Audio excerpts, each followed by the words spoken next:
Hey everyone, it is Friday. You know what that means? It means we bring back Emil from Roofstock and we talk about some city that is not Fresno, California.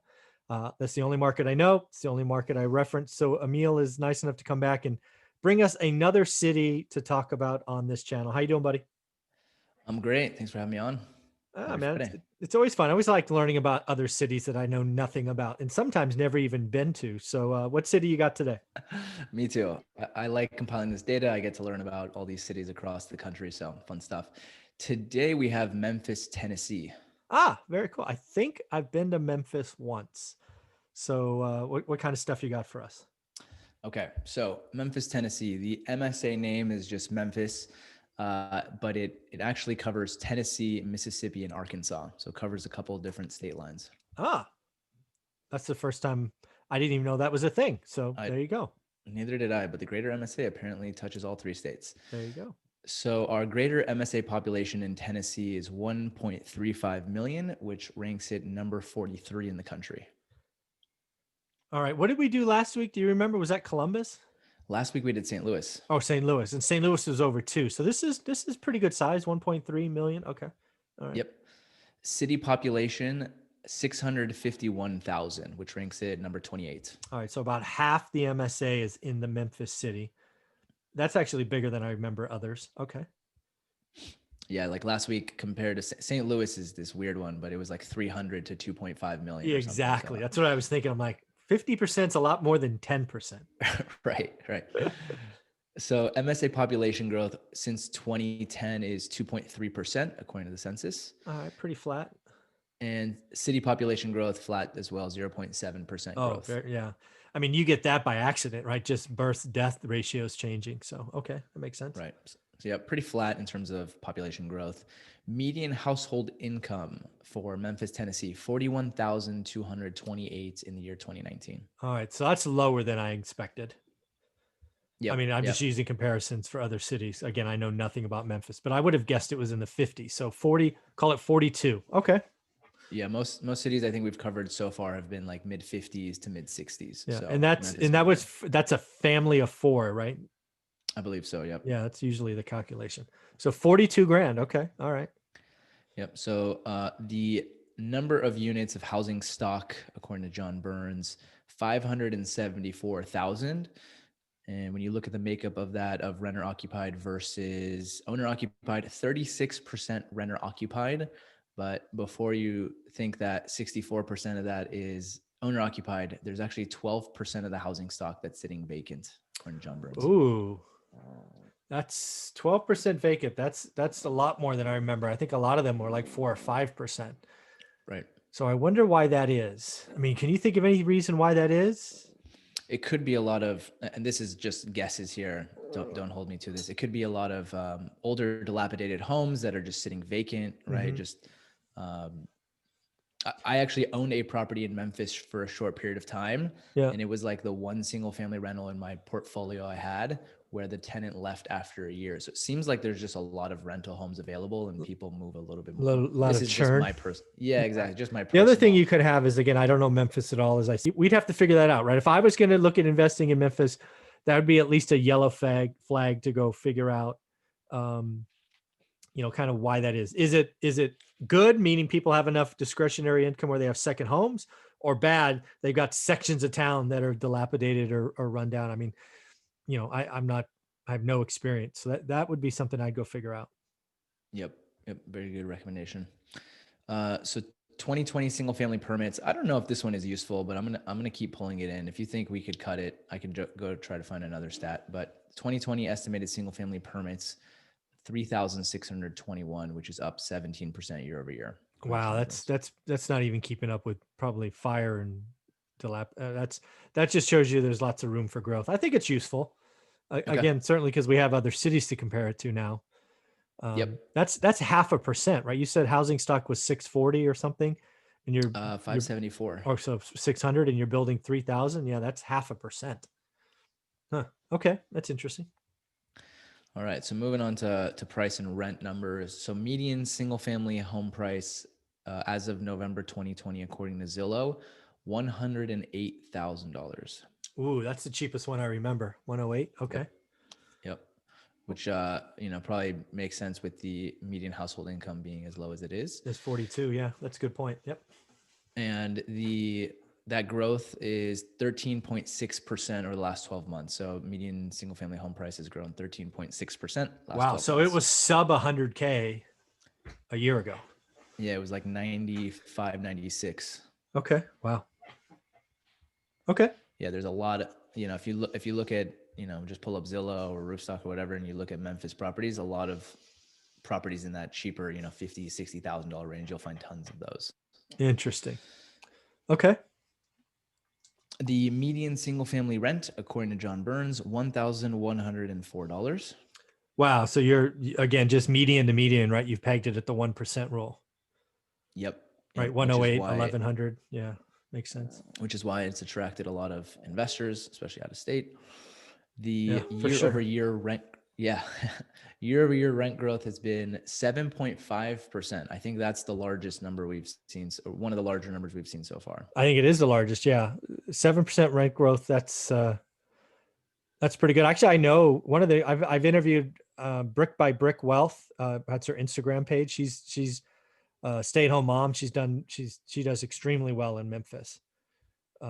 Yeah, makes sense. And these are all the numbers she's telling me. Yeah, I can get the 1% rule easy, blah, blah, blah. Sometimes she always says, I used to be able to get the 2% rule. That's what she used to say. That's funny. Is she out of state or she's no, she lives in Memphis. Yeah. She invests like, I forget what she said, 4-mile radius of her home, something like that. Very cool. Mm-hmm. I'm jealous as a Californian. Yeah, exactly. Okay. Single family gross yield, 9.9%. That makes sense. Yield on single family. Yep. And then the home occupancy rate, which is going to make a lot of sense because of that 12% vacancy we just talked about, 87.2%. Yeah, that's exactly right. Yeah.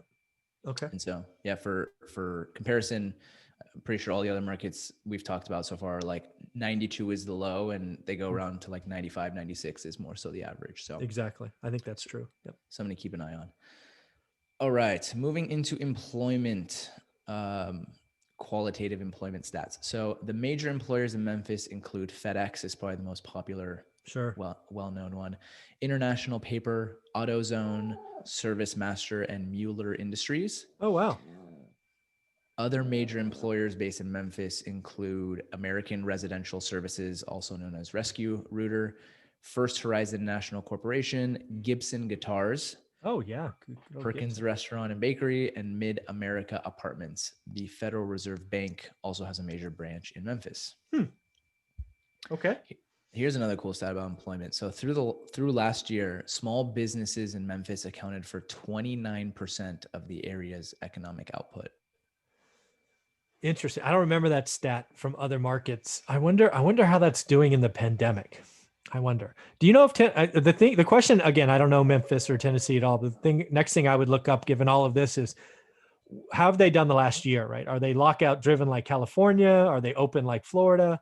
That's the next thing I would ask because I'm really starting to wondering what happened with small and medium sized businesses. Restaurants, hotels, retail, because I think that's going to be a hangover effect short term, but long term, I think it's probably good because you'll see a lot of new stores open. So. That's probably another thing to look at in a market is how did the how did the mayor and or governor of the state treat the lockdown? Was it crazy like Santa Clara County where the 49ers can't even play football? They got to punt them to freaking Phoenix. Or was it open like Florida where you can actually have fans in the stands? So it'd be interesting to see what's going on. Yeah. And property manager, if you're trying to do that research online, you can't find it. I would recommend just reach out to a property manager in the area. They can give you lots of good information. For sure. Yeah. Or go to Bigger Pockets and go, hey, who's investing here? Yeah, there you go. But then they'll just point you to the 12 other threads that have already been started on that area. Exactly. So. Search. Yeah. Okay. So rental and real estate market stats. According to Zillow, home prices are projected to grow by another 11.8% in the next 12 months. So they're seeing some strong growth in Memphis. Granted, I think Zillow is pegging a lot of cities across the country with tight supply and interest rates as low as they are as growing pretty considerably over the next 12 months. Yep. Inventory of homes for sale in Memphis is only 1.5 months and has decreased over 60% year over year, according to the Memphis Area Association of Realtors. Yeah, what I hear from Brick by Brick Wealth, again, that's her Instagram name. I'm drawing a blank on her first name, but that's what she's saying. She goes, "There's no inventory; it's falling all the time. We not only have owner occupants that want to buy, but now we have these crazy Californians coming in and just screwing with the market." Those damn Those Californians. damn Californians. Okay, so of the 164 neighborhoods in Memphis, Central Gardens is the most expensive with a median listing price of 409,500 according to realtor.com. 409. Wow, 409. Yeah, that's so 4x the median, roughly. yeah, and then on the other side, the most affordable neighborhood in Memphis for buying a home is called Binghamton, where the median listing price is 65,000. So call it 60% of the median. Okay. Yep. All right. And then finishing off with our fun quality of life stats, CBS News recently rated Memphis as one of the 10 cheapest places to live in the US, with the cost of living being 14.3% lower than the national average. Yeah. Folks, just in case you hear this guy rumbling around, he's making noise. I'm trying to keep him quiet, but Jimbo's cranky, and I apologize if you can hear him on the microphone. Sorry. No, no problem. We love Jimbo. And my last quality of life stat, the Beale Street Entertainment District is home to clubs that have hosted some of the greatest blues musicians ever known, including Louis Armstrong, Muddy Waters, and B.B. King. So Wow. I know people know Memphis for its music, and the Beale Street Entertainment District is where they're thinking about. Yeah. I think there's a lot going for Memphis. I think really what I'm looking at single family homes, kind of during these discussions is, where are people going to go in the next decade, right? I think we have urban flight. I think we have movements to tax-friendly states like Tennessee. I think it's a millennials. I think that'll be a surprise. All these old folks, including myself, we're used to what the baby boomers did and are doing. I think what a lot of people are missing is that pivot to millennials, right? Millennials are the biggest. They're no longer just, in college, smoking weed and playing video games. They're 30, they're getting married. I think the millennials are going to be a force. And that's one of the conversations I like having on new cities is, do I think millennials are going to go there? And I think Memphis is going to be one of those places that millennials go, right? Go. Quality of life. We already talked about it's cheap to live there. Lots of stuff going for it. So yeah, I think Memphis is interesting. Yeah. I know in close proximity, Nashville has been making all the headlines as, one of those top cities that people are moving to during the pandemic. Yeah. And I wonder if Memphis is having some of that trickle over as well. Yeah, I would guess Memphis is getting spillover effect, and it's and frankly, it probably wants to live below the radar, right? So yeah, makes total sense. Any closing thoughts on this?